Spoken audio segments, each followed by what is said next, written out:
Watch me edit my Valentine's Day pictures for me and my sister. So I'm just doing a nice little screen record showing exactly what I do. The apps I use is PixArt and Peachy. So in PixArt, I just go in the search, I type for a white square, I full size it, put it on the background, and then I go through my photo album. I look for a picture that I want. I know that the picture that I selected, picture that I chose in the edit aren't the same pictures, but it doesn't matter. It was the same process. So you just go on and you erase the background for the picture.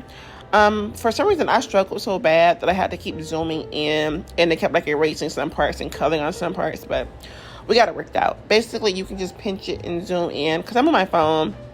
I do everything on my phone, even though I have an iPad I never use. But I just pinch it to zoom in. You can change the size of the eraser right there and the opacity. But I just go in, erase what I can. And then I just make sure I put back what needs to go back on there.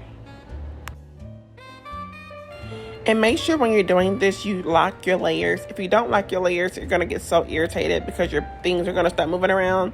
So just lock the layers after each one. I used the heart by going through shapes. I went through other, and then I selected the heart. I chose the color black, and then you're going to invert it. Whatever color you choose when you invert, it's going to make the outside. So I knew I wanted a shadow, so I just chose black, and then I used opacity to make it lighter. And then I saved it here, and I went into Peachy. In Peachy, you're going to use the blurring method, and you'll see that in a second.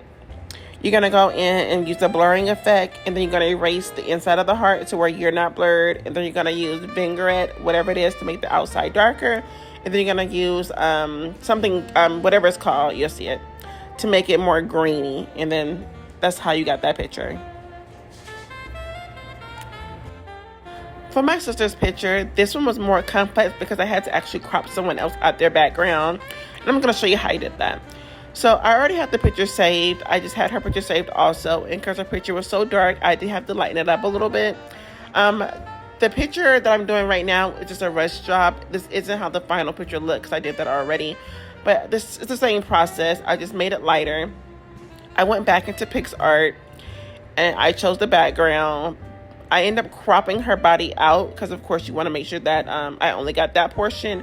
And then zoom in and erase what any extra that you don't need because you don't want that to show up on the background. And then once she's out, I did put a white background on the back of her.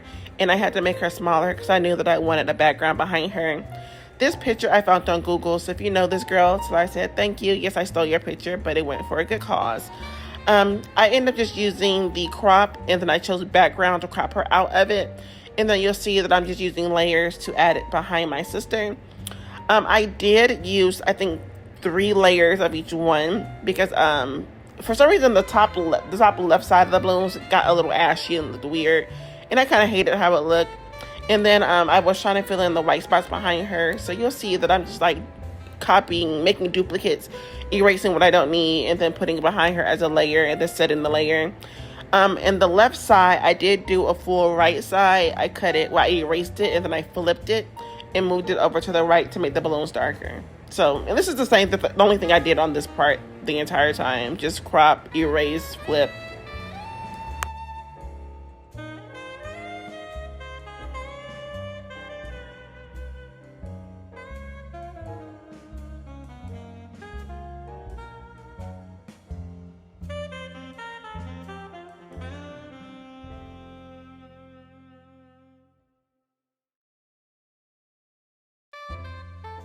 Now that the background came together, now I just went ahead and added shadows to her because it didn't look real like she was really on there. If you add the shadows, it looks like she's really there. So as you see, I chose black shadow. I moved it to the linear and the horizontal to make it work. This is how the end results look. So this is mine. This is hers. Let me know how you like it.